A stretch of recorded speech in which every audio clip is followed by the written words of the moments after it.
Welcome to Invest in Yourself, the Digital Entrepreneur Podcast. Join the podcast mogul Phil Better as he interviews successful entrepreneurs that make their living in the digital world. Now, let's join your host, Phil Better, and his special guest today on Invest in Yourself, the Digital Entrepreneur Podcast. Welcome back, dear listeners, to another episode of Invest in Yourself, the Digital Entrepreneur Podcast. I am your host, Phil Better, the podcast mogul, and today we have a truly inspiring guest joining us. She's a beacon of empowerment, a pioneer of the digital nomad lifestyle, and an expert in helping women entrepreneurs manifest their dream lives. So our guest today is just not a speaker or coach. She is a force of nature in the realm of personal development and entrepreneurship. Hailing from Scandinavia, raised amidst the hustle and bustle of Los Angeles, and now calling the vibrant city of San Francisco Bay Area her home base, our guest embodies the spirit of a global citizen. Through her journeys and experiences, our guest has honed her craft in guiding women entrepreneurs to not only uplevel their finance, but also to manifest the lives they've always dreamed of. And now more intriguing is that she does this all while embracing the digital nomad lifestyle, running her personal development company from her laptop, no matter where her adventure takes her.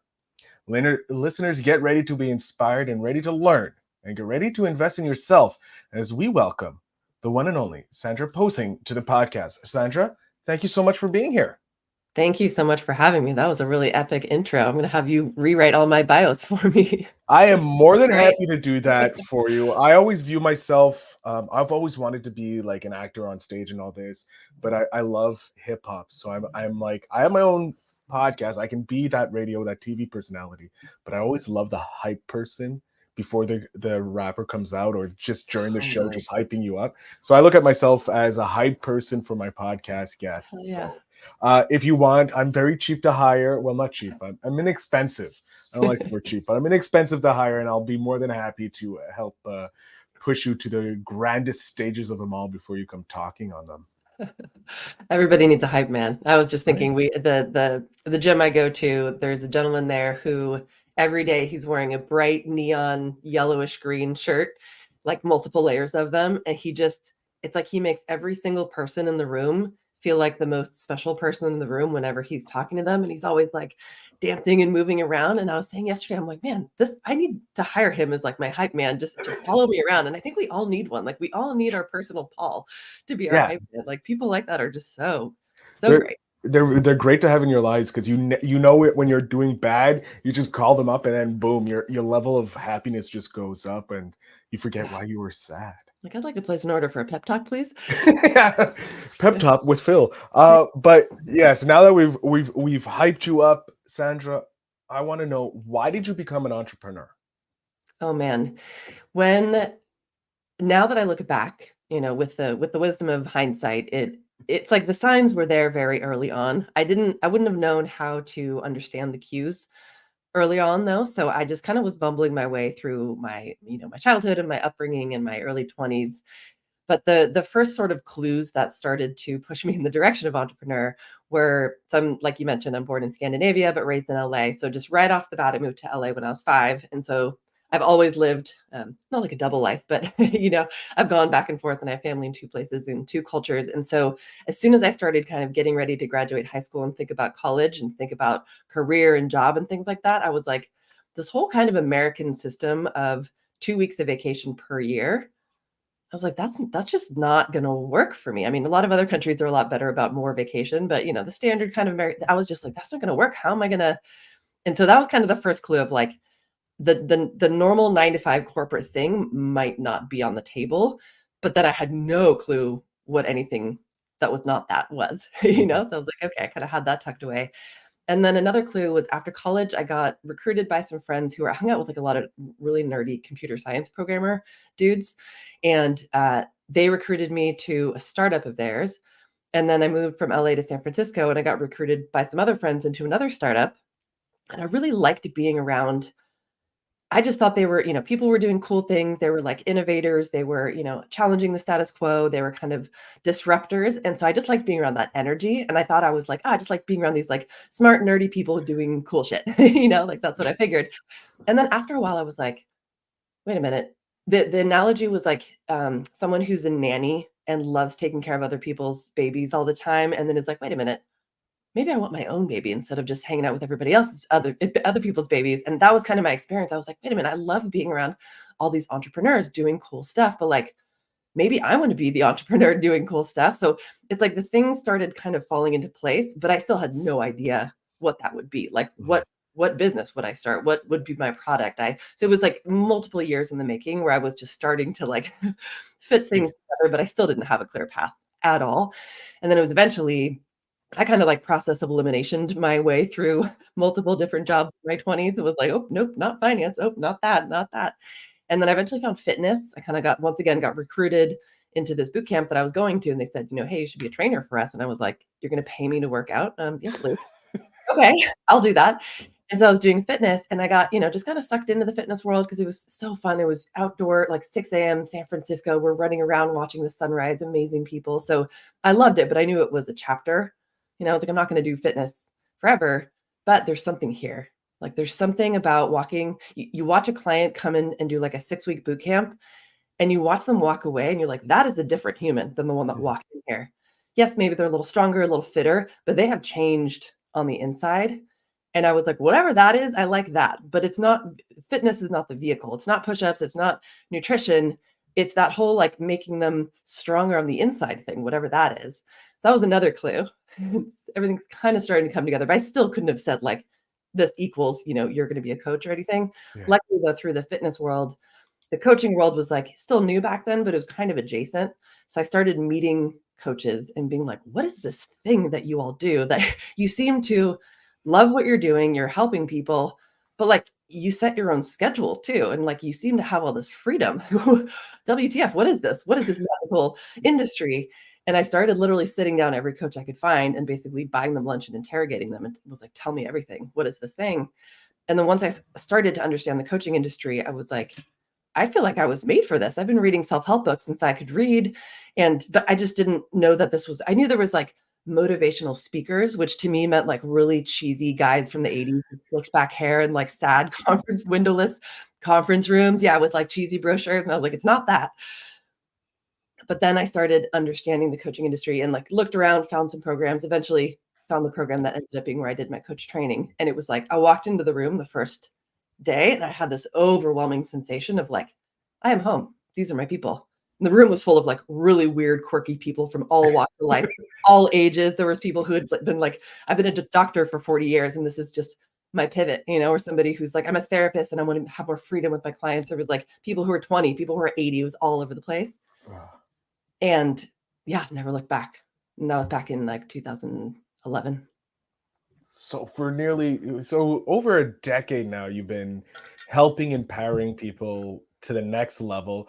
When did you decide to pretty much niche down to women? Because obviously you can be an empowering coach for everyone or for, business people or things. What made you decide that you wanted to niche into helping specifically females?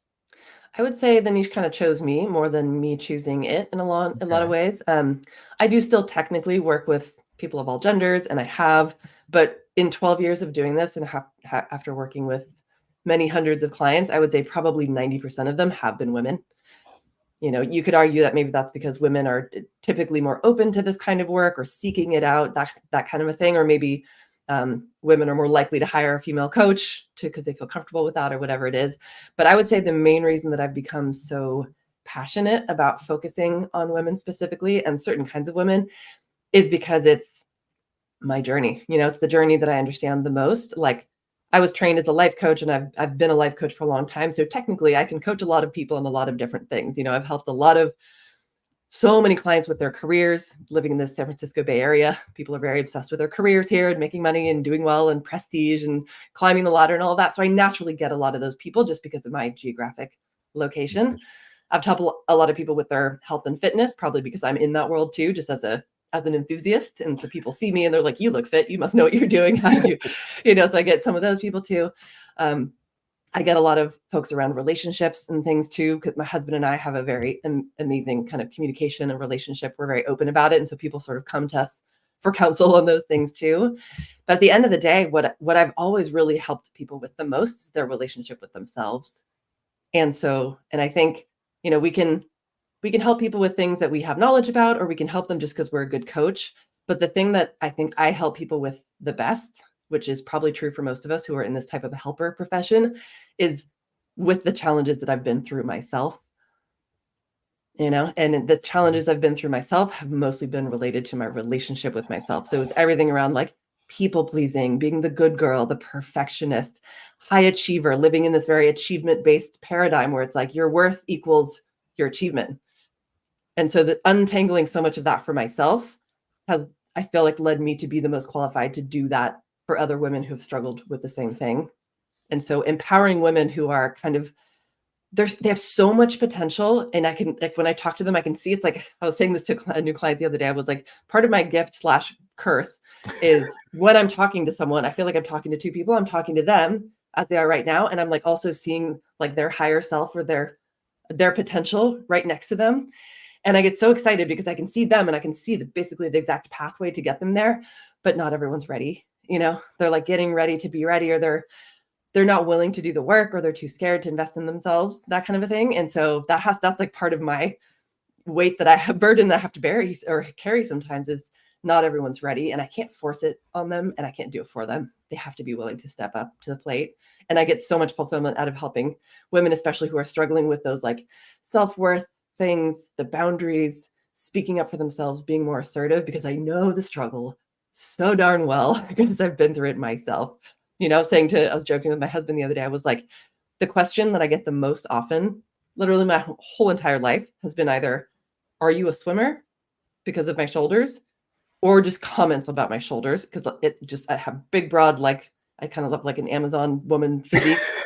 So You look like stand out I wouldn't tall. want to. I wouldn't want to meet you in a dark alley. Let's just say it that way. I'm a big guy, but still, I see those broad shoulders. I'm like, yeah, she could probably hurt me. The funny thing is, I'm like the nicest person too. But so it's like I get these comments and questions about my shoulders all the time. And would it be easy for me to create some online program like how to get shoulders like this in 6 weeks? Sure, I could advertise that, but it wouldn't feel in integrity for me, because I literally haven't done much for them. Like I kind of came out of womb like this. This is mostly genetic. No matter what, I can be so fit or not very fit at all. Shoulders look the same. It's like my midsection that changes, So it's like I wouldn't feel authentic teaching people how to get shoulders like this, because it's just been easy for me. Kind of same thing. Like it wouldn't feel authentic to me to be like a relationship coach, because I've always had a pretty easy time with like dating people and relationships and communication. I work on it, but it's come easily to me. The things that have not come easily to me, that's where I've put like all my personal focus. That's where I've been through just the ringer.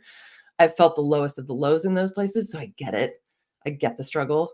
That's why I also love helping women with financial empowerment, because I've been there. I get it, And so it's just like being able to walk with someone through the shadows and not just the high points is so amazing. I like that. I like saying that you like getting into those dark places, spreading that light, moving them from the low to the high so that they can become their higher self. And interestingly enough, how you say you speaking to two people, because you can see where they are today, and obviously you can see where they are in the future when they're fully embraced in their authenticity, they're in alignment, if you will, with everything. And now that you mention it, sometimes I do see that when I'm talking with some people. I can say like, "Oh, look at all you've accomplished. Like you've done all this. Like you're over here. Why are you thinking you're down here?" Yeah. Um, so I really resonate with that. I'm interested. We do have a female base here that is listening in, and I would love for you to possibly maybe provide a piece of advice, because you mentioned, bringing in your authentic self and that those struggles. Is there a tip, a piece of advice that you could maybe provide the listeners? Let's focus mainly on our female listeners right now, that could help them maybe start transitioning into their higher self. Yeah. So I would say that probably the core of everything I do with all my clients is knowing ourselves. It's the authenticity. I'm doing this because it's like the foundation of the whatever building we're going to build on top of it. Right. Something I see so commonly with a lot of my clients, because I get these high achievers who have kind of followed the traditional roadmap to success. They're like, I ticked all the boxes. I got the good job, good education, started my family, da, da, da. On paper, their life and their work looks perfect, but they're like, I'm not happy. What is wrong with me? Why am I broken? And the work that I get to do with them is basically untangling all of, we're not like scrapping everything they've done. What they've done is amazing. It's just they've created this identity for themselves that is based on who they thought they should be. And they created a life and work for themselves based on what they thought they should go out and do in the world. And sometimes they get lucky and it's a match. But I would say for most of us, most of the time, it's based on our conditioning. It's based on societal expectations. It's based on keeping up the Joneses and what we thought would impress our parents' friends and stuff like that. And so there's oftentimes so much of a misalignment there. And then what we'll do is kind of untangle that and just try to get to the core of who they really are. And the way I do that is a lot of work around things like what are their core values? What like one thing I'm always looking for is like what actually lights you up. Because there's a huge difference. Like when somebody's doing or talking about or thinking about what they should do, the energy's like, wah, wah. Like maybe they've filled their whole life with a bunch of stuff they think they should be doing. And it's like they feel drained, they feel blah, they feel like burnt out, all these things. Whereas I'll take somebody who's like high achiever, super, super busy. They don't have time for like 5 new hobbies, but we'll start to look for like, what is that thing? What are those things that actually make you come alive? And sometimes just opening like a tiny little window to one thing. Like maybe it's somebody who used to love to dance, but they don't give themselves permission to dance because they think it's frivolous and it's, selfish, not have time for that, have kids, a job, whatever. And I'm like, you will dance for one song for 5 minutes every day, turn on a song you like while you're in the bathroom, pretend you're taking a shower, like just dance or do whatever the thing is that connects them a little bit to their aliveness. And it's like plugging themselves into this new energy source that they didn't even know they had access to. So it's things like that. It's like connecting back home to who you really are, which can be like for some people, they haven't met their true self ever. For some people, they haven't seen that version of themselves in 20 years. So it's not overnight. It could take a little bit of digging. Like they might have to poke around and back in their memory banks or try new things or just experiment and see like what actually makes me come alive.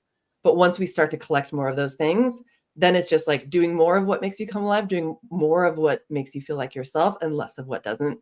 And then we start to get really clear, more and more clear on just who am I? Like identity. Who am I at my core? And who do I want to be? There's like, who have I been up until now because of conditioning and whatever? And then there's kind of who am I right now if I peel back all the layers, which I think our core identity kind of stays the same throughout our life. But then we get to evolve too and grow. And then it's like, who am I stepping into? I do a lot of future self work with clients. And I'm like, that's some of the most exciting because I'm like my future self, she is such a badass. I'm so in awe of her. I talk to her all the time. Like she is my guide, Do I show up as her every day? Absolutely not. Maybe 20% of the time when I even remember, but I'm constantly working and I have her as this target. And then I'm like, anytime I'm kind of like lost or doubting myself, I'm like, what would future self do? Oh, yeah. And then it helps me kind of like snap into that. And that's where it starts to get really exciting because our future self should be someone that we're like, oh my God, I can't wait to meet them. Right? Yeah. So yeah, authenticity and identity work is where it starts for me. I think that is some incredible things. And like you touched on a lot of points that I, as an elder millennial, feel like, because I remember growing up being told you should get a job with a bank or, become a lawyer. You should do this. Don't become an actor because, it's hard work and you may not make it, only 10% make it or something like that. And I was miserable. And now that you were saying this, like, yeah, I've been pulling back those layers, trying to find the core of what makes Phil happy. And luckily, I've had podcasting for over a decade now. And I know this lights up my fire because I get to meet amazing people like yourself, Sandra. I get to teach people about podcasting and share my hobby in that. So like, luckily I've found that little spark, as you said, like the dancing or something. I have that, so I've been able to refuel my batteries. But yeah, I really did resonate with the peeling back the layers and who I am today and who I want to be in the future. I'm definitely going to be starting to take a look at that and do a bit more future projecting, if you will, or future dreaming of who I am. It's so fun. I want to know, what has been maybe what you consider the biggest investment in yourself that you've done to date? Now, it could be monetary, like you've paid that gym membership for life, or it could be a lesson that like burnt you, but it taught you something, and you were able to invest in yourself. What has been maybe what you seem to say is your biggest investment in yourself? I would say for me, the one that is biggest in the sense that it's been the most sort of meaningful and helpful to me is, and not any one investment. It's like a series of micro investments over time, some bigger than others financially, but also a lot of time. And that's everything that I've invested into working on my money mindset.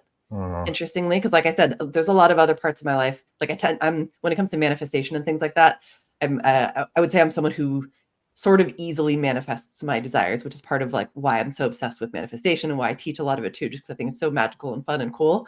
And it's become very clear to me that the areas where I manifest easily and like I just kind of, people of the current generation would probably call it lucky girl syndrome. If you're an OG in the manifestation space, you would call it the law of assumption, but it's like walking around with this assumption of like things always work out for me, or like I'm the luckiest girl in the world.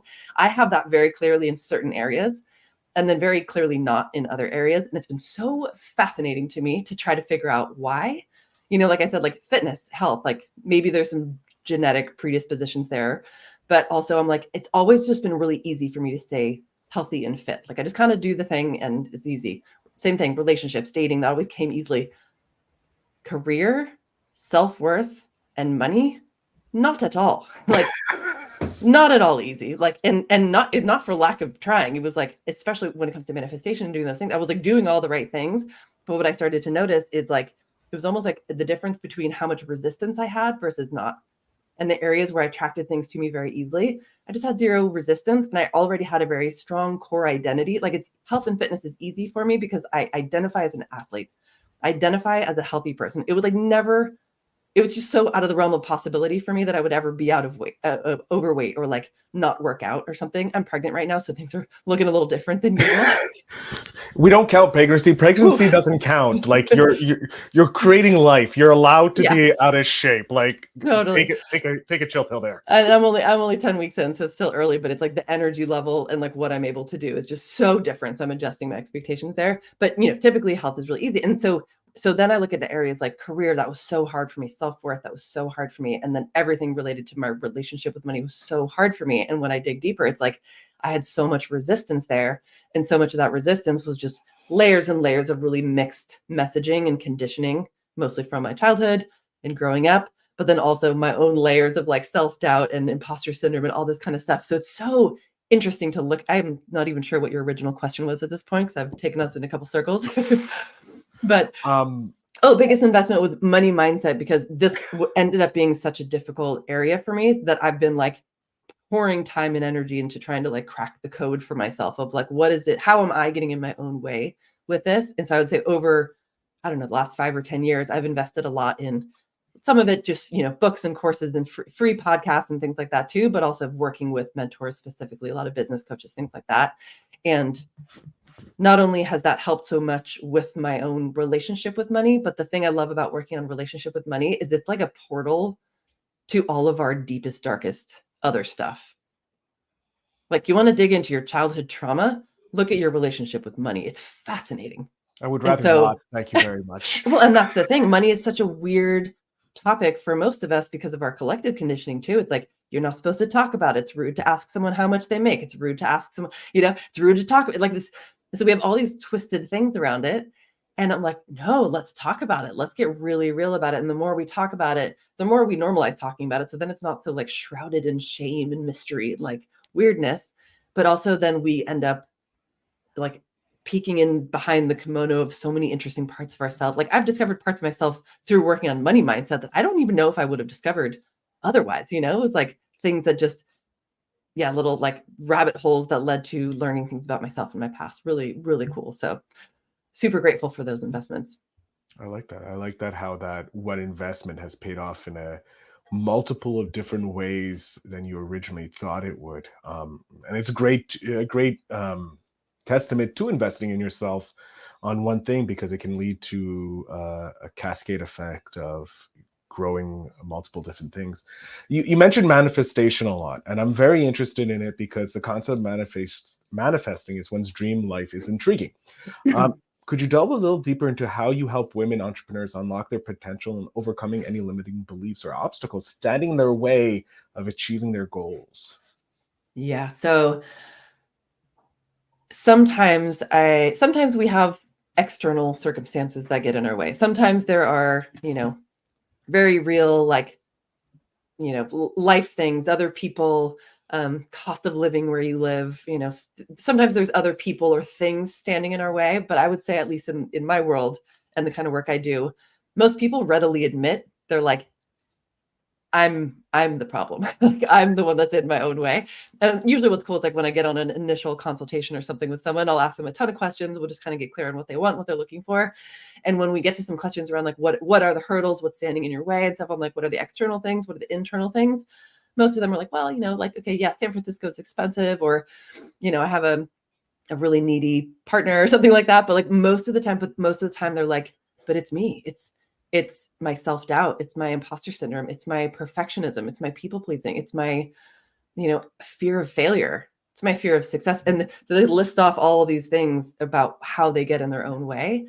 And so I think what's so cool about unlocking our own potential is so much of it is just the awareness of the fact that we're getting in our own way, the very many different interesting flavors of how we get in our own way, which is unique to each of us. It's like, there's a lot of patterns. And after, hundreds of clients, most of them I could lump into certain universal categories, but each of us has such a unique combination of the ways we get in our own way.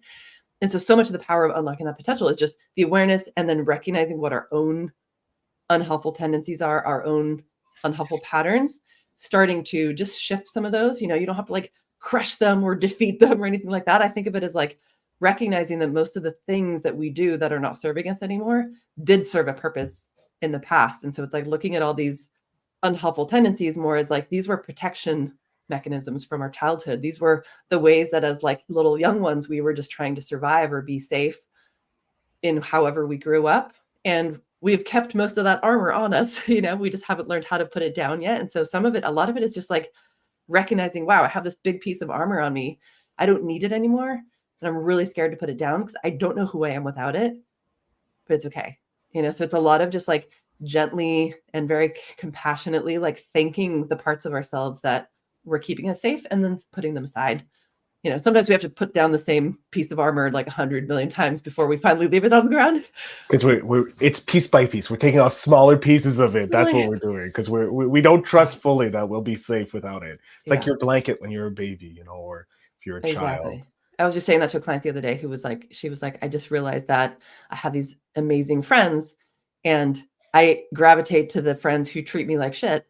And then when the friends who are actually really nice to me, I'm afraid to let them in. I'm afraid to get close to them because, she's like, I grew up in a chaotic family. So I'm used to the toxicity. I'm not used to people who are actually nice and care about me. And so we're talking about like, she doesn't have to take off all her armor at one time and like stand there fully naked and vulnerable. I was like, take off the piece of armor that's like on your pinky finger and then take off like your shoelace, just start there. And maybe also admit to your friends like, hey, I want to be more like vulnerable with you all. I'm just terrified. So like, be patient with me, and tell them that. And anyway, side tangent, but I think the awareness of what gets in our own way and then starting to like lovingly and compassionately and without any like making ourselves bad or wrong, without shaming ourselves, we just start to, shed those layers little by little. And the more we do that, the more we feel lighter and like more free.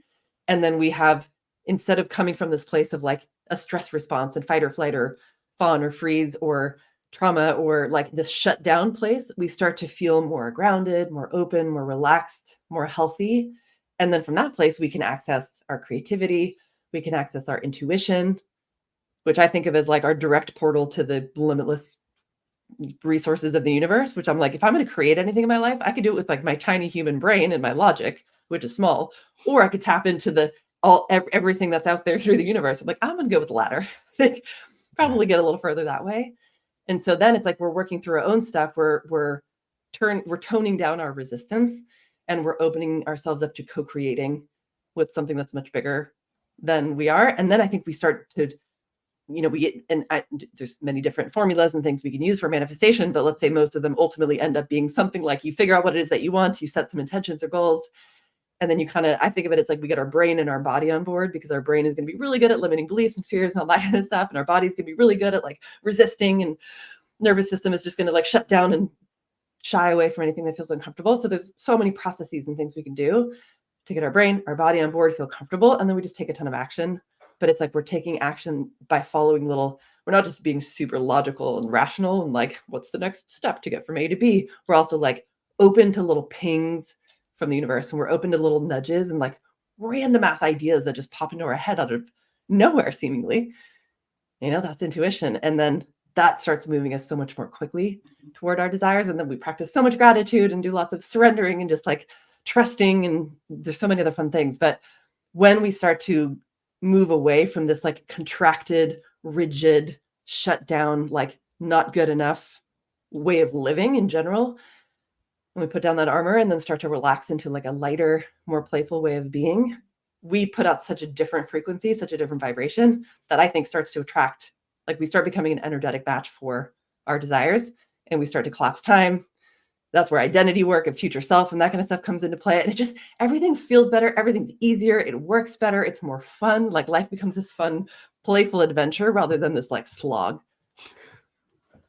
I have to agree with you. It's like when I'm in the zone, like when you get into the zone, when you're working on something and everything just like you're in a slipstream of time, like just disappears, and you're just like hyperspace, bringing the Star Trek nerd in me, you hit warp 9 and like the stars just pull along. That's what happens when you get into the zone. And like, I guess it's when you start removing that armor and you go into the authentic self, and you just get into this time warp, if you will. Exactly. Some manifestation teachers would call that the vortex. Ooh, the vortex. Okay, well, the vortex. We are coming to the end, and I wish I manifested more time for this podcast, but I'm glad that it did come to pass, because I think it's been a really incredible episode. I know you've shared stuff with me that I'm going to definitely be taking into my daily practice. So I want to thank you for that. And before we leave here, this is actually me forecasting stuff in the future, because I am writing a little book for my nephew, who's 5 years old right now, of advice from amazing entrepreneurs like yourself, Sandra, for when he turns 10. So I have your 10-year-old self here. She's an amazing spitfire of an individual. She's full of energy, I must say. She's asked me if I wanted water about a dozen times. But I would love to know, what's one piece of advice you would love to be able to hand back to your 10-year-old self? I would say that it is safe to be you. I love that. Very simple, straight to the point. I love it. Sandra, I'm going to jump off the screen here. I want you to let the audience know where they can connect with you. If there's women looking for an empowering coach or someone to help them with the manifestation, how they can get in touch with you. So the floor is yours. Thank you so much. Well, one thing I would love to offer, especially for anyone who likes listening to podcasts and who is into feeling more empowered and starting to create the reality that you want, like manifesting your dream life, but also manifesting the financial reality that you desire, I have a little free gift for you. It is a 3-part pop-up podcast. It's called Making You Magnetic. As you know, I'm all about the identity work, and especially future self identity work and manifestation and collapsing time and stepping into this next level version of ourselves. So Making You Magnetic is about essentially embodying your future wealthy woman and starting to attract the abundance you desire.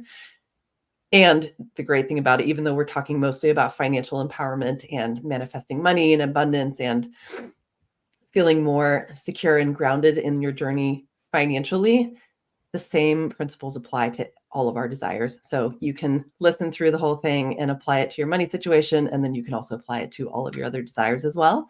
And that's at makingyouMagnetic.com.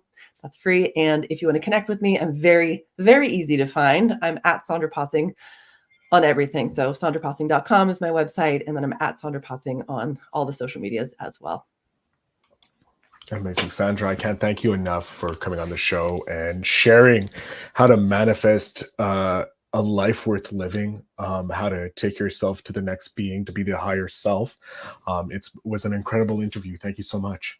Thank you so much for having me. And I'm a little under the weather too, so hopefully I'm not so congested or too nasal right now. But I If think you I didn't think my tell, enthusiasm showed through anyway. it definitely did. If you did not tell me, I would not have known that you Okay, were under good. the weather or that you were even pregnant. Pregnant. Again, congratulations on Thank you so the much. pregnancy, and Yeah. I can't wait for the announcement to celebrate Exciting, with you. exciting new adventure for sure. Yeah. Yeah. To my audience, of course, the show notes will have all the links to Sandra, especially that pop up podcast, so that you guys can listen to it and manifest and attract what you want and take yourself to the next level. I thank you all so much for listening. And remember to always invest in yourself.